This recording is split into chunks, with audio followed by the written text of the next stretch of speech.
Shifa Hospital, most affordable and compassionate healthcare in city of Bijapur.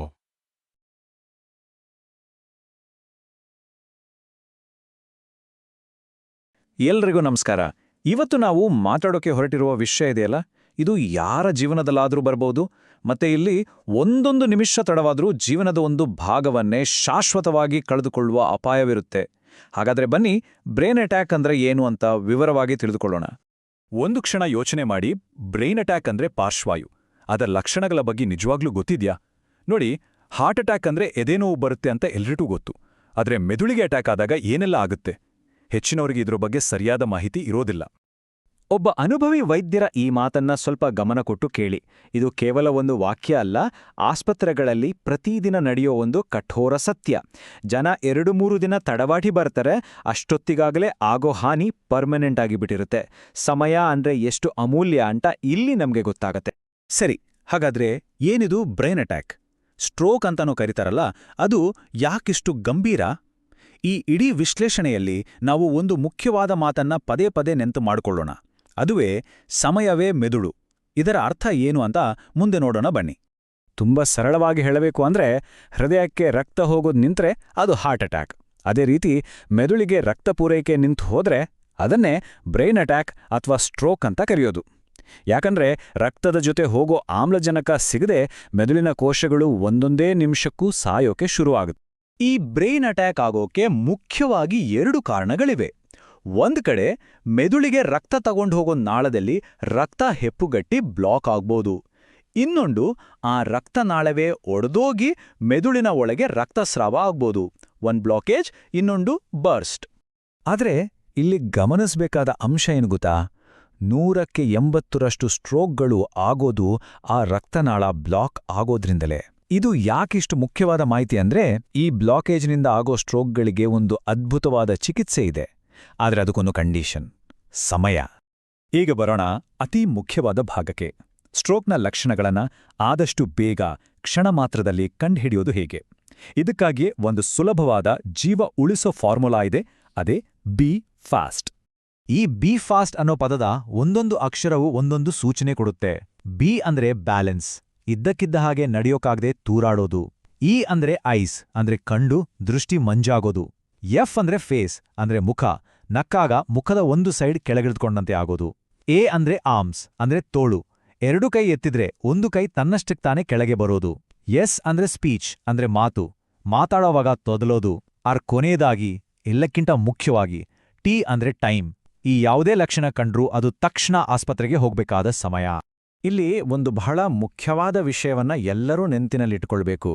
ಅಯ್ಯೋ, ಎಲ್ಲಾ ಲಕ್ಷಣಗಳು ಕಾಣಿಸ್ಲಿ, ಆಮೇಲೆ ನೋಡೋಣ ಅಂತ ದಯವಿಟ್ಟು ಕಾಯ್ಬೇಡಿ. ಆ ಬಿ ಫಾಸ್ಟ್ ಲಿಸ್ಟ್ ಇದೆಯಲ್ಲ, ಅದರಲ್ಲಿರೋ ಯಾವುದೇ ಒಂದೇ ಒಂದು ಲಕ್ಷಣ ಕಾಣಿಸ್ಕೊಂಡ್ರೂ ಸಾಕು, ಒಂದೇ ಒಂದು, ಅದು ಮೆಡಿಕಲ್ ಎಮರ್ಜೆನ್ಸಿ ಅಂತಾನೆ ಅರ್ಥ. ಒಂದು ಕ್ಷಣನೂ ತಡ ಮಾಡದೆ ಸಹಾಯಕ್ಕೆ ಫೋನ್ ಮಾಡಲೇಬೇಕು. ಸರಿ, ಈಗ ಮಾತಾಡೋಣ ಸಮಯದ ಜೊತೆಗಿನ ಓಟದ ಬಗ್ಗೆ. ವೈದ್ಯಕೀಯ ಭಾಷೆಯಲ್ಲಿ ಇದನ್ನ 4.5 ಗಂಟೆಗಳ ಗೋಲ್ಡನ್ ವಿಂಡೋ ಅಂತ ಕರೀತಾರೆ. ಅಂದ್ರೆ ಜೀವನವನ್ನ ಮತ್ತೆ ಮೊದಲಿನಂತೆ ಮಾಡೋದಕ್ಕೂ ಜೀವನ ಪೂರ್ತಿ ಹಾಸಿಗೆ ಹಿಡಿಯೋದಕ್ಕೂ ನಡುವೆ ಇರೋ ನಿರ್ಣಾಯಕ ಸಮಯ ಇದು. 4.5 ಗಂಟೆಗಳು. ಈ ನಂಬರ್ ಎಲ್ಲರ ಮನಸ್ಸಿನಲ್ಲೂ ಅಚ್ಚಳಿಯದೆ ಉಳಿಬೇಕು. ಯಾಕೆಂದ್ರೆ ಲಕ್ಷಣಗಳು ಶುರುವಾದ ಈ ಸಮಯದೊಳಗೆ ಆಸ್ಪತ್ರೆ ತಲುಪಿದ್ರೆ ಸ್ಟ್ರೋಕ್ನಿಂದಾದ ಹಾನಿಯನ್ನು ಬಹುತೇಕ ಪೂರ್ತಿಯಾಗಿ ಸರಿಪಡಿಸೋ ಒಂದು ಅವಕಾಶ ಇರುತ್ತೆ. ಇದೊಂದು ಮ್ಯಾಜಿಕ್ ಇದ್ದಾಗೆ. ಆ ಗೋಲ್ಡನ್ ವಿಂಡೋ ಸಮಯದಲ್ಲಿ ಕೊಡೋ ಚಿಕಿತ್ಸೆನೇ ಈ ಕ್ಲಾಟ್ ಬಸ್ಟಿಂಗ್ ಇಂಜೆಕ್ಷನ್. ಅಂದ್ರೆ ರಕ್ತ ಹೆಪ್ಪುಗಟ್ಟಿ ಆಗಿರೋ ಬ್ಲಾಕೇಜ್ನು ಕರಗಿಸಿ ಮತ್ತೆ ಮೆದುಳಿಗೆ ರಕ್ತ ಸರಾಗವಾಗಿ ಹರಿಯೋ ಹಾಗೆ ಮಾಡುವ ಒಂದು ವಿಶೇಷ ಔಷಧ ಇದು. ಇದರಿಂದ ಪಾರ್ಶ್ವವಾಯು ಸಂಪೂರ್ಣವಾಗಿ ಮಾಯವಾಗುವ ಸಾಧ್ಯತೆ ಕೂಡ ಇದೆ. ನೋಡಿ, ಈ ಟೈಮ್ಲೈನ್ ಎಲ್ಲವನ್ನೂ ಸ್ಪಷ್ಟವಾಗಿ ಹೇಳುತ್ತೆ. ಲಕ್ಷಣಗಳು ಶುರುವಾದ ಕ್ಷಣದಿಂದ ಮೊದಲ 4.5 ಗಂಟೆಗಳ ಒಳಗೆ ಮಾತ್ರ ಆ ಜೀವ ಉಳಿಸೋ ಇಂಜೆಕ್ಷನ್ ಕೊಡೋಕ್ ಸಾಧ್ಯ. ಆ ಸಮಯ ಮೀರಿ ಹೋದ್ರೆ ಇಂಜೆಕ್ಷನ್ ಕೊಟ್ರೆ ಮೆದುಳಿನಲ್ಲಿ ರಕ್ತಸ್ರಾವ ಆಗೋ ಅಪಾಯ ಜಾಸ್ತಿಯಾಗಿರುತ್ತೆ. ಅದಕ್ಕೇನೆ ಒಂದೊಂದು ನಿಮಿಷ, ಒಂದೊಂದು ಸೆಕೆಂಡ್ ಕೂಡ ಇಲ್ಲಿ ಕೌಂಟ್ ಆಗುತ್ತೆ. ಸರಿ, ಆಂಬ್ಯುಲೆನ್ಸ್ ಬರೋ ತನಕ ಆ ನಿರ್ಣಾಯಕ ನಿಮಿಷಗಳಲ್ಲಿ ನಾವ್ ಏನ್ ಮಾಡ್ಬೇಕು? ಅದಕ್ಕಿಂತ ಮುಖ್ಯವಾಗಿ ಏನ್ ಮಾಡಬಾರ್ದು? ಬನ್ನಿ, ಕೆಲವೊಂದು ಪ್ರಾಯೋಗಿಕ ಸಲಹೆಗಳನ್ನ ನೋಡೋಣ. ಮೊದಲಿಗೆ ಆ ವ್ಯಕ್ತಿಯನ್ನ ಆರಾಮಾಗಿ ಸಮತಟ್ಟಾಗಿ ಮಲಗಿಸಿ, ಅವರ ತಲೆಯನ್ನ ಒಂದ್ ಕಡೆಗೆ ತಿರುಗಿಸಿಡಿ. ಇದರಿಂದ ಉಸಿರಾಟಕ್ಕೆ ತೊಂದರೆ ಆಗಲ್ಲ. ಒಂದು ಮುಖ್ಯವಾದ ವಿಚಾರ, ಅವ್ರಿಗೆ ನೀರು ಕುಡಿಸೋದು, ಏನಾದ್ರೂ ತಿನ್ಸೋಕೆ ಹೋಗ್ಲೇಬೇಡಿ. ಯಾಕಂದ್ರೆ ನುಂಗೋ ಶಕ್ತಿ ಕಮ್ಮಿಯಾಗಿ ಗಂಟಲಲ್ಲಿ ಸಿಕ್ಕಾಕೊಳ್ಬೋದು. ಹಾಗೇನೆ ಗೊತ್ತಿಲ್ಲದೆ ಮನೇಲಿರೋ ಬಿಪಿ ಮಾತ್ರೆಗಳನ್ನ ಕೊಡೋ ಸಾಹಸ ಕೂಡ ಮಾಡಬಾರ್ದು. ನೋಡಿ, ಆಸ್ಪತ್ರೆಗೆ ತಲುಪಿದ ತಕ್ಷಣ ಡಾಕ್ಟರ್ ಕೇಳೋ ಮೊದಲನೇ ಪ್ರಶ್ನೆನೇ ಇದು: ಸರಿಯಾಗಿ ಎಷ್ಟು ಗಂಟೆಗೆ ಈ ಲಕ್ಷಣಗಳು ಕಾಣಿಸ್ಕೊಳ್ಳೋಕೆ ಶುರುವಾಯಿತು ಅಂತ. ಆ ಸಮಯವನ್ನ ನಿಖರವಾಗಿ ಹೇಳೋದಿದೆಯಲ್ಲ, ಅದು ಚಿಕಿತ್ಸೆ ಎಷ್ಟು ಯಶಸ್ವಿಯಾಗುತ್ತೆ ಅನ್ನೋದನ್ನೇ ನಿರ್ಧರಿಸ್ಬಿಡುತ್ತೆ. ಯೋಚನೆ ಮಾಡಿ, ಆ ಒಂದೇ ಒಂದು ಸಣ್ಣ ಮಾಹಿತಿ ಇಡೀ ರೋಗಿಯ ಭವಿಷ್ಯವನ್ನೇ ಬದಲಿಸೋ ಶಕ್ತಿ ಹೊಂದಿದೆ. ಇದುವರೆಗೂ ಸ್ಟ್ರೋಕ್ ಆದ್ರೆ ಏನ್ ಮಾಡ್ಬೇಕು ಅಂತ ನೋಡಿದ್ವಿ, ಆದ್ರೆ ಸ್ಟ್ರೋಕ್ ಬರದಂತೆ ತಡೆಯೋದು ಇನ್ನೂ ಉತ್ತಮ ಅಲ್ವಾ? ಹಾಗಾದ್ರೆ ಬನ್ನಿ, ಈ ಅಪಾಯವನ್ನು ಹೇಗೆ ದೂರ ಇಡ್ಬೋದು ಅನ್ನೋದ್ರ ಬಗ್ಗೆ ಮಾತಾಡೋಣ. ಸ್ಟ್ರೋಕ್ಗೆ ನಂಬರ್ 1 ಕಾರಣ ಅಂದ್ರೆ ಅಧಿಕ ರಕ್ತದೊತ್ತಡ, ಅಂದ್ರೆ ಹೈ ಬಿಪಿ. ಇದು ದೊಡ್ಡ ಶತ್ರು. ಇದರ ಜೊತೆಗೆ ಶುಗರ್ ಅಂದ್ರೆ ಮಧುಮೇಹ, ಸ್ಮೋಕಿಂಗ್ ಮತ್ತು ಹೃದಯದ ಬಡಿತದಲ್ಲಿ ಏರುಪೇರಾಗೋದು ಕೂಡ ದೊಡ್ಡ ರಿಸ್ಕ್ ಫ್ಯಾಕ್ಟರ್ಸ್. ಇವುಗಳನ್ನ ಕಂಟ್ರೋಲ್ನಲ್ಲಿ ಇಟ್ಕೊಂಡ್ರೆ ನಾವು ಅರ್ಧ ಯುದ್ಧ ಗೆದ್ದಾಗೆ. ನನಗೇನೂ ಆಗ್ತಿಲ್ಲ, ನಾನು ಆರಾಮಾಗಿದ್ದೇನೆ, ಇವತ್ತು ಬಿಪಿ ಮಾತ್ರ ಯಾಕೆ ತಗೋಬೇಕು ಅಂತ ಅನ್ಸೋದು ಸಹಜ.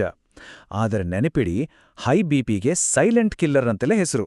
ಅದು ಲಕ್ಷಣಗಳನ್ನ ತೋರ್ಸದೆ ಒಳಗೊಳಗೆ ಹಾನಿ ಮಾಡ್ತಿರುತ್ತೆ. ಅದಕ್ಕೆ ಡಾಕ್ಟರ್ ಕೊಟ್ಟ ಮಾತ್ರೆಗಳನ್ನ 1 ದಿನಾನೂ ತಪ್ಪಿಸದೆ ತಗೋಬೇಕು. ನೋಡಿ, ಇಷ್ಟೆಲ್ಲ ಮಾಹಿತಿ ಕೊಡೋ ಉದ್ದೇಶ ಯಾರನ್ನೂ ಹೆದರ್ಸೋದಕ್ಕಲ್ಲ, ಬದಲಾಗಿ ಜಾಗೃತಿ ಮೂಡಿಸೋದಕ್ಕೆ. ಯಾಕಂದ್ರೆ ಜ್ಞಾನವೇ ನಮ್ಮ ದೊಡ್ಡ ಶಕ್ತಿ. ಸರಿಯಾದ ಸಮಯದಲ್ಲಿ ಸರಿಯಾದ ನಿರ್ಧಾರ ತಗೊಂಡ್ರೆ ಒಂದು ಜೀವನವನ್ನ, ಒಂದು ಇಡೀ ಕುಟುಂಬವನ್ನ ದೊಡ್ಡ ಅನಾಹುತದಿಂದ ಪಾರು ಮಾಡಬಹುದು. ಹಾಗಾದ್ರೆ ಈ ಇಡೀ ಚರ್ಚೆಯಿಂದ ನಾವು ಕಲಿಬೇಕಾದ ಅತಿ ಮುಖ್ಯವಾದ ಪಾಠ ಏನು? ನಮ್ಮ ಜೊತೆ ನಾವು ಯಾವ ಪ್ರಮುಖ ಸಂದೇಶವನ್ನ ತೆಗೆದುಕೊಂಡು ಹೋಗ್ಬೇಕು? ಕೊನೆಯದಾಗಿ ಈ ಒಂದು ಮಾತನ್ನ ಮರೆಯಲೇಬಾರ್ದು. ಕಳೆದು ಹೋದ ಸಮಯ ಅಂದ್ರೆ ಕಳೆದು ಹೋದ ಮೆದುಳು. ಅದಕ್ಕೆ ಬಿ ಫಾಸ್ಟ್ ಲಕ್ಷಣಗಳನ್ನ ಗುರುತಿಸಿ ಸಮಯ ವ್ಯರ್ಥ ಮಾಡದೆ ಆಸ್ಪತ್ರೆಗೆ ಧಾವಿಸಿ. ನಮ್ಮ ಈ ಜಾಗೃತಿ ಇನ್ನೊಬ್ಬರ ಜೀವನನ್ನ ಉಳಿಸಬಹುದು. ಎಚ್ಚರದಿಂದಿರಿ, ಸುರಕ್ಷಿತವಾಗಿರಿ. Shifa Hospital, most affordable and compassionate healthcare in city of Bijapur.